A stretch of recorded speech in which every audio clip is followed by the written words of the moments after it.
पहिलीच बातमी आहे लक्ष्मण हाके यांच्या संदर्भात. हाकेंच्या उपोषणाचा आजचा 7वा दिवस आहे. ओबीसींकडून अंबड बंदची हाक देण्यात आलेली आहे. आमदार गोपीचंद पडळकर तसेच विरोधी पक्षनेते विजय वडेट्टीवार हे लक्ष्मण हाके यांची भेट घेणार आहेत. लक्ष्मण हाके आणि नवनाथ वाघमारे यांच्या उपोषणाचा आजचा 7वा दिवस आहे.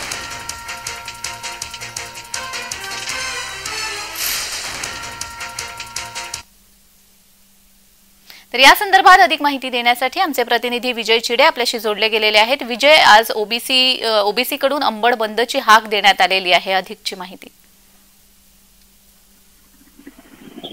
नक्कीच आम्ही जर बघितलं तर अंबड तालुका जो आहे तो आज जो आहे तो ओबीसी कडून बंदची हाक जी आहे ती देण्यात आलेली.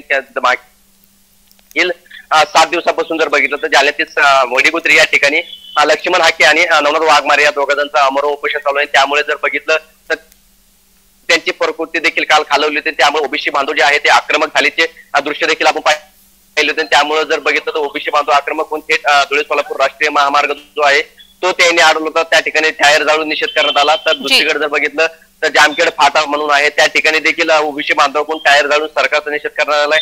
आणि आज जे आहे ते अंबड बंदची हाक जी आहे ती ओबीसी बांधवाकडून देण्यात आली होती. त्याला पाठिंबा म्हणून जर बघितलं अंबड देखील बंद आज ठेवण्यात आलेला. या ठिकाणी जर बघितलं तर आपण अंबड मध्ये आहोत आणि या ठिकाणी जर बघितलं सातत्याने गजबजलेला चौक जो आहे तो हा अंबडचा चौक आहे. मात्र या भागामध्ये जर बघितलं तर सध्या आता निर्मनुष्य असल्याचं दिसत आहे. संपूर्ण दुकानं जे आहे त्या कडकडीत बंद ठेवण्यात आलेला आहे. आणि या बंद ओबीसी बंदच्या हाकेला जे आहे त्या आंबेडकरांनी देखील मोठा प्रतिसाद दिल्याचं आपल्याला पाहायला मिळत आहे. अनेक दुकानं जे आहेत त्या बंद आहे. जीवनावश्यक वळखता हॉस्पिटल असेल, मेडिकल असेल, कृषी दुकान असेल या वगळता संपूर्ण दुकानं ज्या आहेत त्या देखील बंद ठेवण्यात आलेल्या आहे. आणि लक्ष्मण हाके यांच्या पाठिंबा म्हणून जर बघितलं तर ओबीसी जो आहे तो मोठ्या खंबीरपणे उभा राहताना मिळत आहे. त्यामुळे आता राज्यभरामध्ये जे आहे ते बंदची हाक देखील पुकारण्यात येत आहे.